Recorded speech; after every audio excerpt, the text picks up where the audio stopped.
კარგი იქნებოდა ტექნოლოგიური პროგრესი ყველა ადამიანს თანაბრად ეხებოდეს და ცხოვრების ხარისხიც მის პირდაპირ პროპორციულად განვითარდეს. თუმცა ამ პროგრესის თვალისდევნება შეიძლება აღმოჩნდეს პირველი ნაბიჯი. გამარჯობა. პერსონალური თვითმფრინავები თქვენს ფარეხში. ეს არც ისე შორი მომავალია. მეტიც თქვენ უკვე შეგიძლიათ მისი შეძენა. 5 ადგილიანი თვითმფრინავის მართვა ძალიან მარტივი და უსაფრთხოა და მისი გამოყენება უკვე ყველა ქვეყანაშია ნებადართული. სან-ფრანცისკოს ერთ-ერთმა ახალგაზრდა კომპანია Cobalt-მა შეიმუშავა სუპერთანამედროვე 5 ადგილიანი თვითმფრინავი Cobalt Valkyrie X.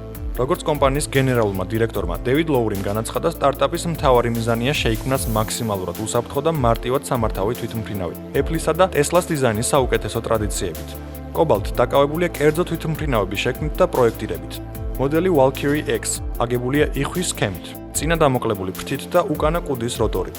მსგავსი კონსტრუქცია თითქმის გამორიცხავს მის ჩამოარდნას. თვითმფრინავი გათვლილია 5 მგზავრზე. Valkyrie-ის მართვის პანელზე არ არის ჩვეული ციფერბლატები, სენსორები და გადამრთველები. მათ როლს ასრულებს iPad-ის სტილის 3 ეკრანი, რომლებზეც აისახება საჭირო ინფორმაცია. Cobalt Valkyrie X აღჭურვილია უკანა ნაწილში განთავსებული 350 ცხენის ძალის სიმძლავრის ტურბოროტორული ძრავით, რაც ამ კლასის სხვა თვითმფრინავებს შორის ყველაზე მაღალი სიჩქარის განვითარების საშუალებას აძლევს. კაბინა დახურულია ერთი მთლიანი მინით, რომელიც უზრუნველყოფს წრიულ ხედს 320 გრადუსზე. სალონი პრემიუმ კლასის ტყავით არის მოპირკეთებული. დღეისთვის Valkyrie X არათუ პროტოტიპი, არამედ ნამდვილი თვითმფრინავია. ერთ-ერთმა მისმა მოდიფიკაციამ გაიარა სრული სერტიფიცირება და მისი გამოყენება მთელს მსოფლიოში არის დაშვებული. გარდა ამისა, კომპანია Cobalt-მა უკვე დაიწყო წინასწარი შეკვეთების მიღება. თვითმფრინავის ღირებულება შეადგენს $699,000. მსოფლიოში ყველაზე დიდი სამგზავრო საფრენი აპარატი გასაფრენად უკვე მზადაა. საკმაოდ ეფექტურად გამოიყურება თვითმფრინავისა და დირიჟაბლის ჰიბრიდი, რომელმაც ტურისტებში უკვე დიდი პოპულარობა მოიპოვა. გიგანტური დირიჟაბლი Airlander ექსპლუატაციისთვის მზად არის. თავიდან Airlander იქმნებოდა ამერიკის შეერთებული შტატების სამხედრო უწყების პროექტის ფარგლებში, რაზეც მან მალევე თქვა უარი. შედეგად ბრიტანულ კომპანიას დირიჟაბლის სამოქალაქო საჭიროებისთვის გადაკეთების შესაძლებლობა მიეცა, სამგზავრო და სატვირთო გადაზიდვების დანიშნულებით. ამჟამად Airlander იმყოფება გიგანტურ ანგარში, კარტინგტონში, სადაც საკმაოდ მნიშვნელოვანი მოვლენა მოხდა. საჰაერო ხომალდის 37,000 კუბომეტრის ჰელიუმით შევსების შემდგომ დირიჟაბლი პირველად მოწყდა ხმელეთს. ჰელიუმით გავსებულმა Airlander-მა ანგარის დიდი ნაწილი დაიკავა, ხოლო მისი ადგილზე დაფიქსირებისთვის საჭირო გახდა 4 სატვირთო, რომლებიც დატვირთული იყო 2 ტონიანი ბეტონის ფილებით. დღეისთვის Airlander მსოფლიოში ყველაზე დიდი საჰაერო ხომალდია, რომელიც გაბარიტებით ასწრებს A380 Airbus. თუმცა მნიშვნელოვნად ჩამოუვარდება 30-იანი წლების ცნობილ გერმანულ დირიჟაბლებს. Airlander ითვლება თვითმფრინავისა და დირიჟაბლის ჰიბრიდად, რადგან მისი წევის ძალის 60%-ს უზრუნველყოფს ჰელიუმი, ხოლო 40%-ს მისი ფრთები. Airlander-ს ჰაერში გაჩერება უწყვეტად 2 კვირაზე მეტი შეუძლია. ამასთან გადაადგილება 145 კმ/სთ-ით 6000 მეტრის სიმაღლეზე და 10 ტონა ტვირთით. ახალი კლასის საჰაერო ხომალდი აკმაყოფილებს უმაღლეს ეკოლოგიურ სტანდარტებს. პერსპექტივაში Airlander-ის გამოყენება შესაძლებელი იქნება ბიზნესის ინტერესებში, სანაპირო დაცვის, დაზვერვის, ზედაპირის მონიტორინგის, აეროფოტოგადაღებისა და სხვადასხვა სამეცნიერო კვლევისთვისაც.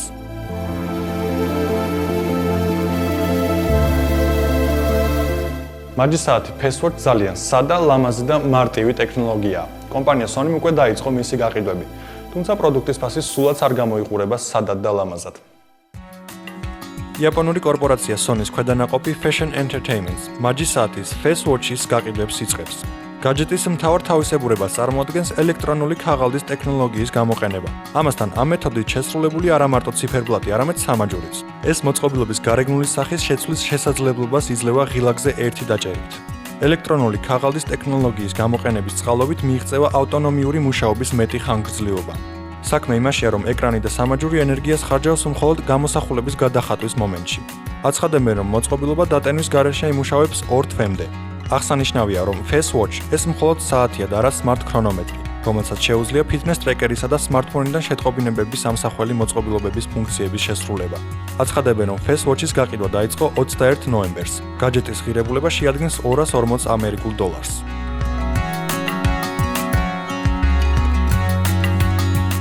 სენსორებით აღჭურვილი smartphone-ები, პლანშეტები და სხვა ნივთები უკვე ჩვენი ჩვეული ცხოვრების ნაწილია, მაგრამ ეს იმას არნიშნავს, რომ ტექნიკის გრძნობებით აღჭურვის ევოლუციის პროცესი დასრულდა. კარნეგი მელონის უნივერსიტეტმა წარმოადგინა პროექტი KeyXO, რომლის ფარგლებში შეიმუშავებენ ტექნოლოგიას Finger Angle.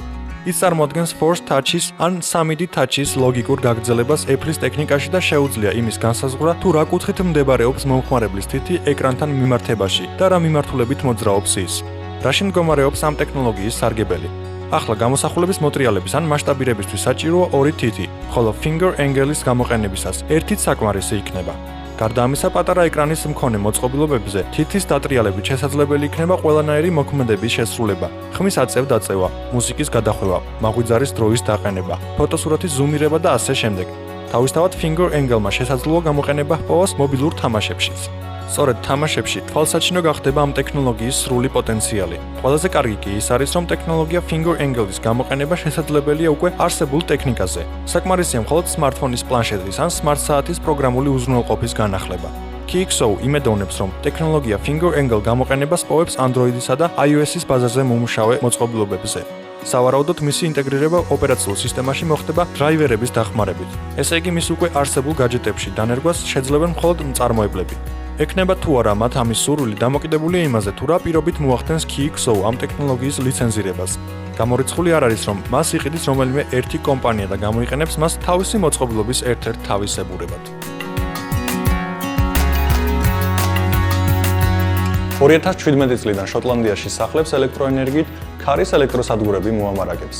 ყველაზე საინტერესო ისაა, რომ 5 ელექტროსადგური, რომლის მშენებლობაც იგეგმება, იქნება მობილური და წყლის ზედაპირზე შეძლებს გადაადგილებას.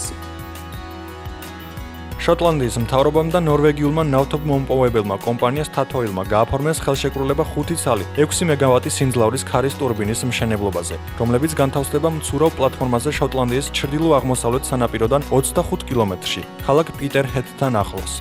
პროექტის სახელწოდებით Highwind დასახელებულია როგორც მსოფლიოში პირველი მცურავი ქარის ელექტროსადგური. მის მიერ გამომუშავებული ელექტროენერგია საკმარისი იქნება 20,000 სახლის ელექტროენერგიით მომარაგებისთვის. ელექტროსადგურის გახსნა დაგეგმილია 2017 წელს. 30 მეგავატის სიმძლავრის ელექტროსადგური Highwind ელექტროენერგიის გენერირებას განახორციელებს ადგილობრივი ზღვის ქარის მეშვეობით, რომლის სიჩქარეც საშუალოდ შეადგენს 19 კვანძს და დაახლოებით მოიცავს 4 კვადრატულ კილომეტრს. ქარის ტურბინები განთავსდება 95-120 მეტრ სიღრმეზე.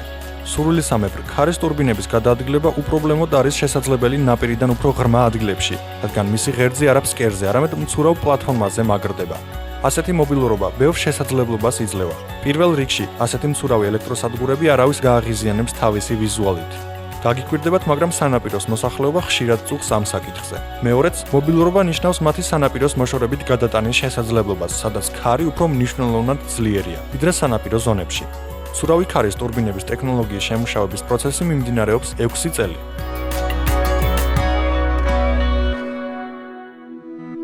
მომავალში რობოტების გამოჩენა სუპერმარკეტებში მხოლოდ გასაყიდი ნივთის სტატუსით არ უნდა ველოდოთ. ახლა დროა გავიცნოთ ტალი, მისი ფუნქციებით. სან-ფრანცისკოს კომპანია Simb Robotics-მა შეიმუშავა ავტონომიური რობოტი ტალი, რომელიც სუპერმარკეტებში თაროების მდგომარეობის კონტროლს ახორციელებს. სენსორების სისტემის დახმარებით ის ახდენს მათ სკანირებას, აფასებს თავისუფალი ადგილების რაოდენობას, საქონლის განლაგებასა და ავლენს ფასადების შეცდომებს. რობოტ ტალის შემქმნელები ამტკიცებენ, რომ ის არ საჭიროებს სპეციალურ ინფრასტრუქტურას და შეუძლია ფუნქციონირება ისე, რომ არ შეუქმნას მაღაზიის თანამშრომლებს პრობლემები. მისი წონა შეადგენს 12 კილოგრამს, ხოლო სიმაღლე 96 სანტიმეტრს, რომლის რეგულირებაც შესაძლებელია გამყიდველის კონკრეტული საჭიროების შესაბამისად. საჭირო მომენტში რობოტი დამოუკიდებლად მიდის დამტენ პუნქტში. როგორც მოგეხსენება, დიდ სუპერმარკეტში სამუშაო ძალიან შრომატევადია და მისი პერსონალი ხშირად უშვებს შეცდომებს. Simb Robotics-ის სპეციალისტები იმედოვნებენ, რომ რობოტექნიკის დანერგვა ხელს შეუწყობს ბევრი პრობლემის მოგვარებას. ამჟამად კომპანიის საპილოტე პროგრამა უკვე ხორციელდება ამერიკის შეერთებული შტატების რამდენიმე მაღაზიაში.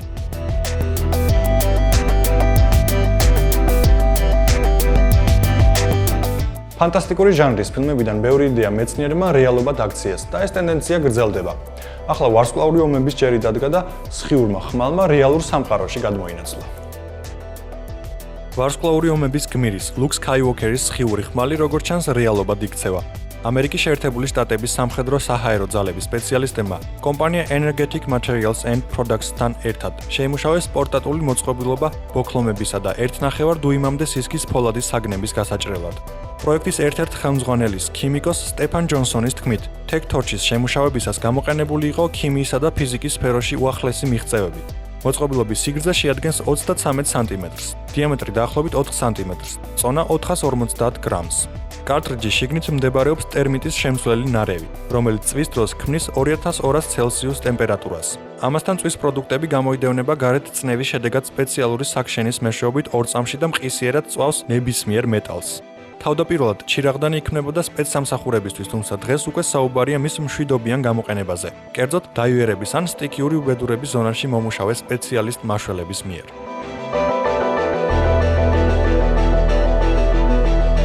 Minecraft-მა გამოჩენისთანავე დიდი პოპულარობა ნახა და ბევრისთვის საყვარელი თამაშად გადაიქცა. თუმცა ეს მხოლოდ თამაში არაა. ის გაძლევთ თქვენი ფანტაზიის რეალიზების საშუალებას. ახლა კი მისი დახმარებით ბავშვებისთვის სწავლა უფრო სახალისო და მარტივი გახდება. თამაში კონსტრუქტორი Minecraft სათამაშო ინდუსტრიის ფენომენი გახდა. სამოყვარულო პროექტს, რომელიც შექმნა შვედმა პროგრამისტმა მარკუს პერსონმა, ძალიან მალე გამოუჩნდა მილიონობით თაყვანისმცემელი და ერთ-ერთ ყველაზე მომგებიან თამაშად იქცა. 4 წლის შემდეგ პერსონმა მიჰყიდა თავისი ქმნილება Microsoft-ს $4.5 მილიარდ და დატოვა მის მიერ შექმნილი სტუდია Mojang. ამჟამად Redmond-ის გიგანტი გეგმავს Minecraft-ის სამყაროს გაფართოებას ყველა შესაძლო მიმართულებით, რომელთაგან ერთ-ერთს წარმოადგენს ბავშვების განათლება.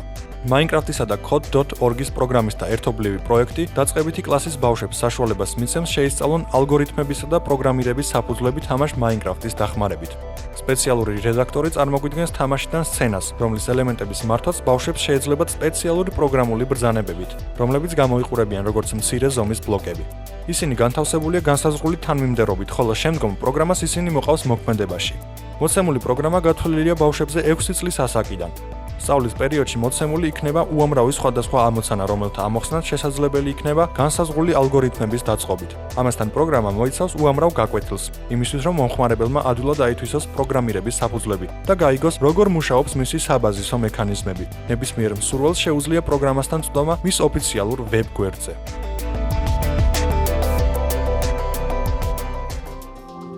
თანამედროვე სამყაროში ბევრი რამ შეიძლება მოგვეჩვენოს შეუძლებლად, მაგრამ ხდება ისეთებიც, რომელსაც დახურული პირით ვერ უყურებ. სწორედ ასეთ ისტორიას სამედიცინო სამყაროდან ახლა მოგიყვებით.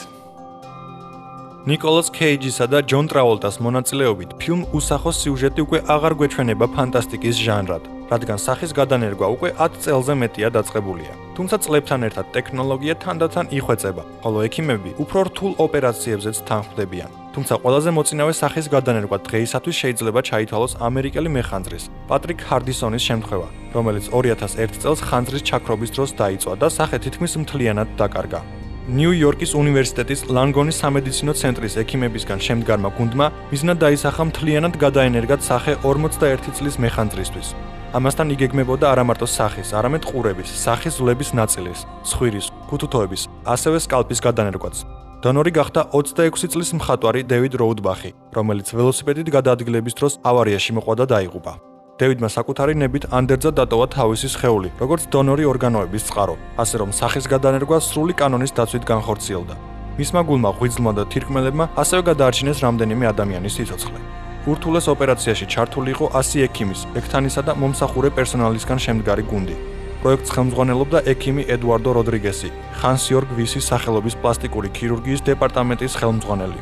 ოპერაცია გრძელდებოდა 26 საათი, ხოლო ოპერაციისთვის მზადება გრძელდებოდა 1 წელი, რის დროსაც პატრიკ ჰარდინსონს ჩაუტარდა 70 პროცედურა კანის საფარავის აღსადგენად, რომელსაც მაქსიმალურად უნდა გაემარტივებინა მომავალი ოპერაციის დროს ქირურგთა მუშაობა. ნიუ-იორკის უნივერსიტეტს ოპერაცია $1 მილიონი დაუჯდა. პატრიკმა საავადმყოფოს დატოვება შეძლო 3 თვის შემდეგ. ის ჯერ კიდევ იღებს სპეციალურ მედიკამენტებს, რათა მისმა ორგანიზმმა მიიღოს უცხო ქსოვილები. ასევე გადის რეაბილიტაციის კურსს, რათა შეძლოს უცხო ტუჩებით საუბარი. მე უღრმეს მადლობას ვუხდი ჩემს დონორს და მის ოჯახს, თქვა პატრიკმა ჟურნალისტებთან საუბარში. მიუხედავად იმისა, რომ მე მათ პირადად არ ვიცნობ, მე ვლოცულობ მათთვის ყოველ დღე და ვაცნობიერებ, რომ მათ ძალიან რთული გადაწყვეტილება მიიღეს ჩემს დასახმარებლად. ასევე მადლობას ვუხდი ექიმ როდრიგეს და მთელ გუნდს, იმისთვის რომ მათ მე ბევრად მეტი მაჩუქეს ვიდრე ახალი სახე, მათ ახალი ცხოვრება მაჩუქეს.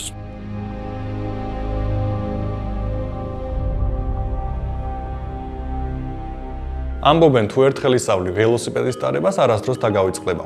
მოდი ამ გამოთქმას ციფრული დაიჯესტის თვალით შევხედოთ.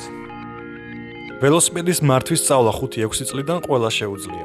ადამიანის ტვინს ცხოვრების ნებისმიერ ეტაპზე შეუძლია ახალი მოტორული უნარის შეძენა, რომელიც რჩება მთელი ცხოვრების მანძილზე, თუ რა თქმა უნდა რაიმე სერიოზული ტრავმა ან დაავადება არ შეწყვეტს შექმნილ კავშირებს. კითხვაზე, თუ როგორ შეიძლება ველოსიპედის მართვის უნარის დავიწყება, მეცნიერები შემდეგს პასუხობენ. თუ ადამიანი ჯანმრთელია, ხოლო ტექნიკა გამართული, მაშინ ვერანაირად. თუ ჩავატარებთ ექსპერიმენტს და ველოსიპედს გადავაკეთებთ, როგორ იმოქმედებს ეს მართვის უნარზე. მსგავსი ცდა ჩაატარა ცნობისმოყვარე ინჟინერმა დესტინმა. მან საჭე ისე გადააკეთა, რომ მისი ერთ მხარეს მობრუნებისას ბორბალი ტრიალდებოდა საპირისპირო მხარეს. მსგავსი ტრანსპორტის მართვა ვერ შეძლო ვერავინ, გარდა მისი შემქმნელისა, რომელმაც დაახლოებით 8 თვიანი მტანჯველი ვარჯიშების შემდგომ მოახერხა. რთული იყო პირველ რიგში მისი ტვინისთვის, რომელშიც იშლებოდა მანამდე შექმნილი ნეირონული ჯაჭვები, რომლებიც პასუხს აგებდნენ მოხვევის შესრულებაზე. მათ ადგილას გაჩნდა ახალი ნეირონები, რომლებიც უზრუნველყოფენ სწორ მოხვევას შემოbrunებულ საჭეზე. ექსპერიმენტატორის 6 წლის შვილმა კი ასეთი ტრანსპორტის მართავ 2 კვირაში შეძლო. ბავშვის ტვინი უფრო მოქნილი და მობილურია ზრდასრულთან შედარებით და მისი მოტყუება უფრო სწრაფად არის შესაძლებელი. თუ ველოსიპედს ისე უკან გადმოვაკეთებთ, ის სრულიად ახალ ტრანსპორტად იქცევა. ეს კი ნიშნავს იმას, რომ მართვის უნარი ისევ შეცვლას დაექვემდებარება და ამისთვის გარკვეული დრო იქნება საჭირო. მოტორული უნარები ეს არის ადამიანის სხეულის ყველა იმ მოძრაობის ერთობლიობა, რომელიც უზრუნველყოფს განსაზღვრული ამოცანის შესრულებას და მის ავტომატიზირებას. მოტორულ უნარებს სხეული იძენს მთელი ცხოვრების მანძილზე თანდათანობით, თავის ტვინის მიერ ახალი რთული ნეირონული კავშირების ფორმირებაში მზადყოფნის გათვალისწინებით.